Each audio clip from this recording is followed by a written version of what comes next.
Welcome to Pulse&Pressors, where critical care gets crystal clear. This session covers the foundations of advanced hemodynamics and shock interpretation.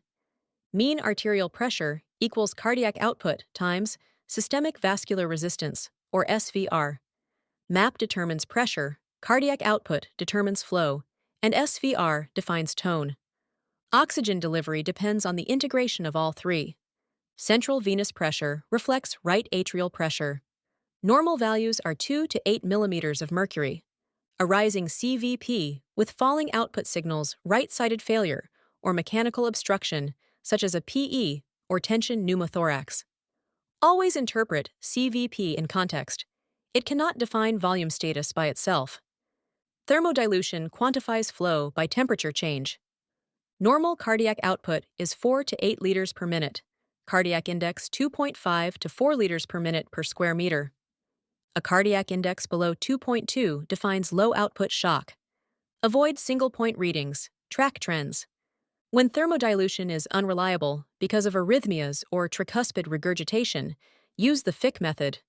It calculates cardiac output from oxygen consumption and the arterial-venous oxygen difference. When mixed venous saturation drops below 65%, tissue oxygen delivery is failing. Oxygen debt is forming. Central venous oxygen saturation, or ScvO₂, and mixed venous oxygen saturation, or SvO₂, measure different pools. Central venous oxygen saturation comes from the superior vena cava and tends to read higher because it excludes coronary and splanchnic return.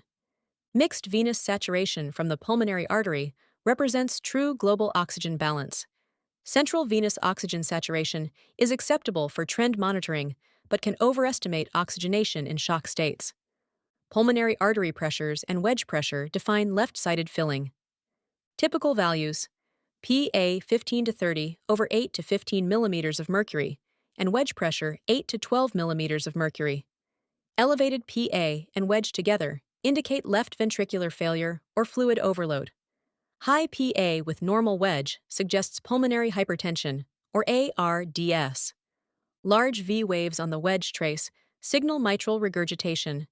Systemic vascular resistance is calculated as MAP minus CVP times 80 divided by cardiac output. Normal SVR is 800 to 1200 dynes seconds per centimeter to the fifth. A low SVR represents vasoplegia in distributive shock. A high SVR reflects compensatory vasoconstriction. Static pressures cannot predict fluid responsiveness. Dynamic tests are superior.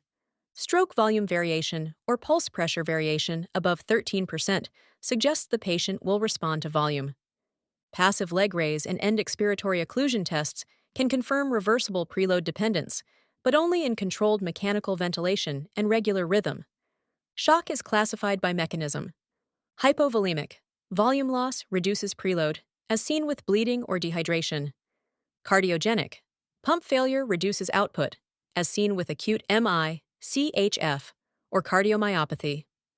Obstructive, mechanical impedance limits filling or ejection, as seen with PE and tension pneumothorax. Distributive, vasodilation drops SVR and redistributes flow, as seen with septic shock. Identify the mechanism to target therapy appropriately.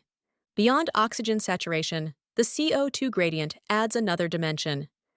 The Veno-Arterial difference in the partial pressure of carbon dioxide gap equals the difference between venous and arterial CO2. A gap greater than 6 millimeters of mercury indicates stagnant flow or low cardiac output, even when SvO₂ appears normal, a state called hemodynamic incoherence.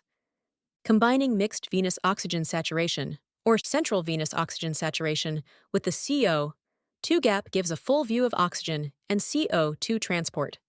Resuscitation is successful only when macrocirculatory and microcirculatory markers align.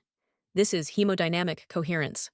Targets: MAP above 65, cardiac index over 2.2, mixed venous 65 to 75%, Veno-Arterial difference in the partial pressure of carbon dioxide gap below 6, and lactate clearing by 10% per hour. At that point, pressure and perfusion are resynchronized. Interpret numbers through physiology, not in isolation.